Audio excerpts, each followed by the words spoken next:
doing predicate logic, and that's logic that allows us to formally represent propositional and categorical logic together. So that just it's going to give us more statements to work with, more valid inferences to make. So we have more variability, more flexibility.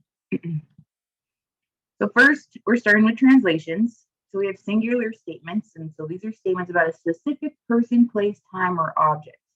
We're going to use these to distinguish individuals from the characteristics that are asserted of them.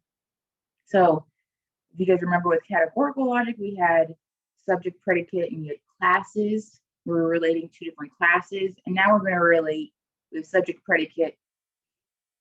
We're relating an individual, a specific individual with some property that they might have.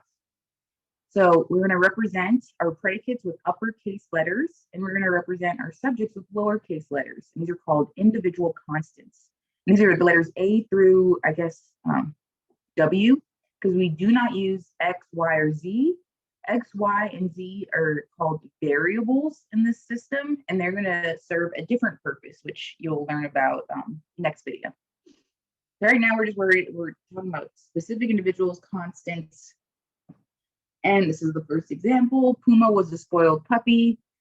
So we have the subject, Puma, and then what's the property, what's the characteristic that we're attributing to her, being a spoiled puppy. So that's going to be capital S. Puma's a lowercase p.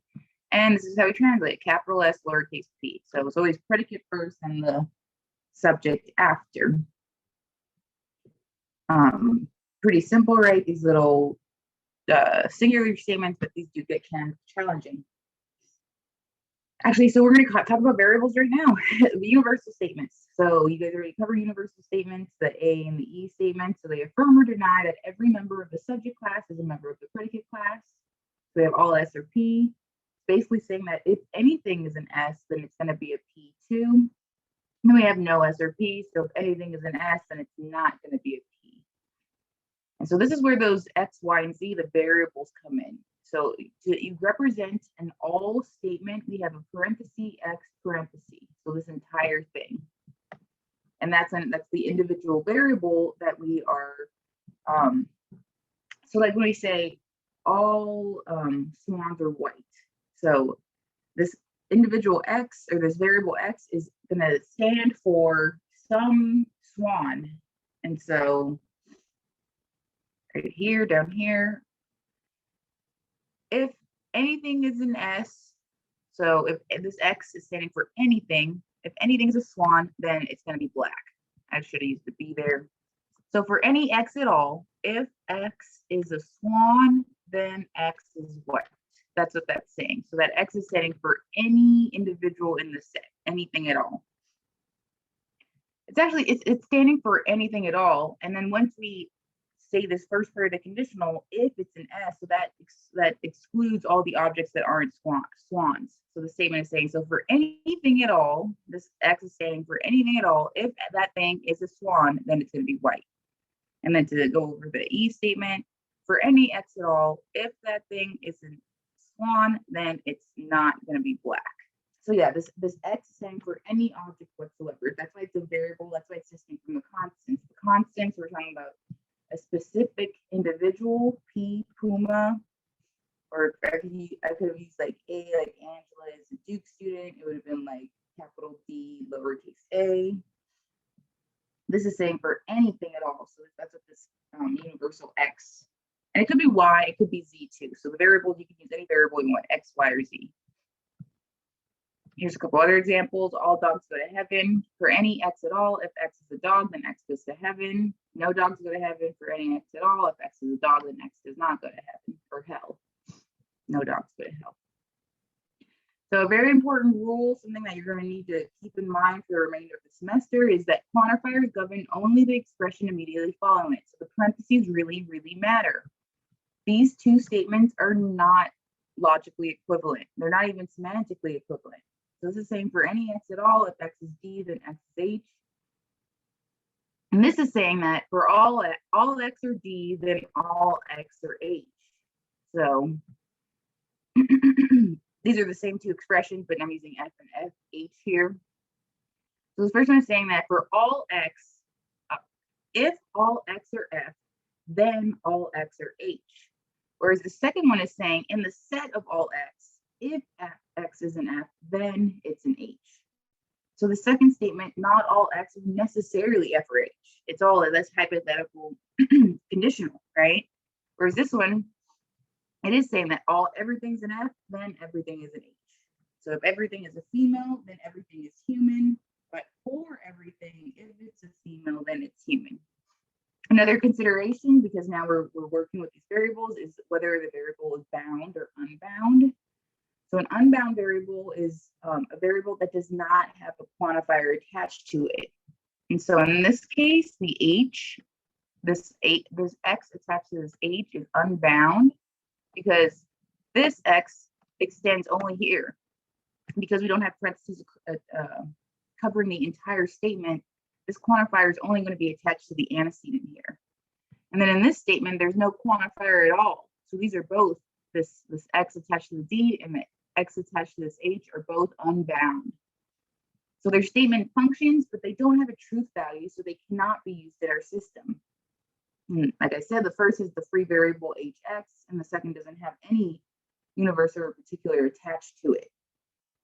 So we're going to get a new set of rules for our proof system, and if our variables are unbound, we're not going to be able to use these new rules, these universal or particular rules that we're going to have. And in this case, actually in both cases, they're ambiguous, and that's why we can't use them. So this one, we don't know if it's a particular or a universal, and obviously if we don't know that, then the statement's inherently ambiguous because there's a huge difference between universal and particular statements. All right, so particular statements, remember they're the IO statements, so sum S or P. Like I said back then, that statement is actually asserting the existence of some object. So how would we translate it? We say there is at least one thing that is an S and also a P. So there exists such X.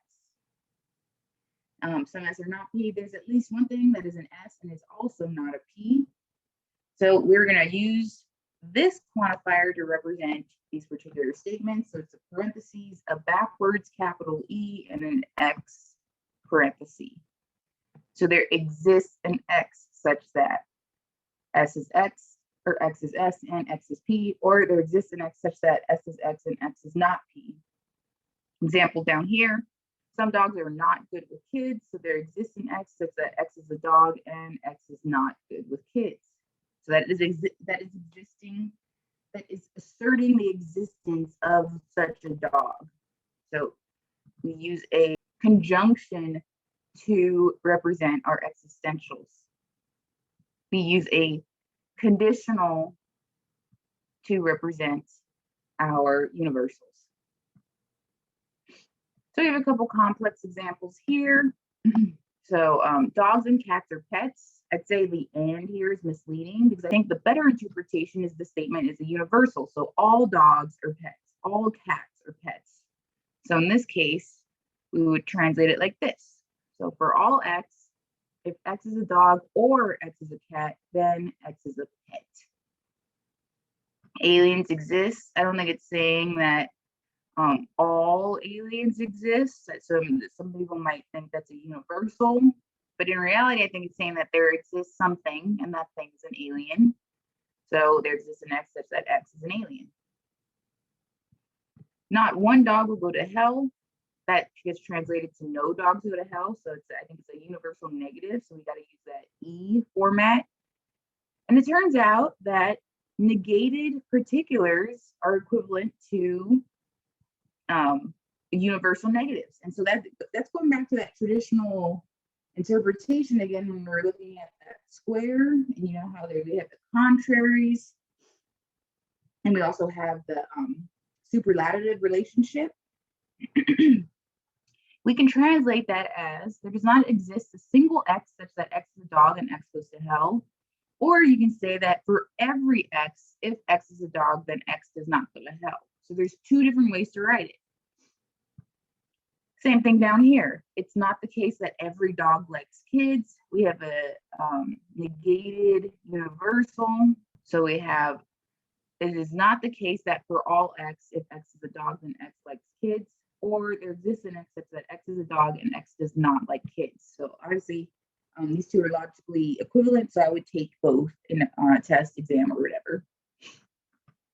Okay. So the biggest rule of thumb here that I want to drill into your guys' head is that when you are translating universals, always use a conditional, never a conjunction. Because remember, universals are not asserting the existence of an object. So we use conditionals to represent them, to translate them.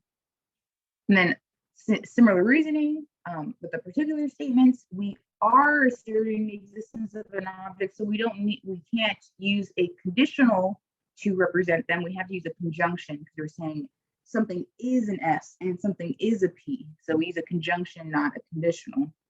So if you are doing your translations and you see that you're using conditionals for your particulars or conjunctions for your universals, right off the bat, you should know that you made some mistake. That's the best way to start these translations, start getting better at them. And like the other translations, it just takes a matter of time. It just takes some practice.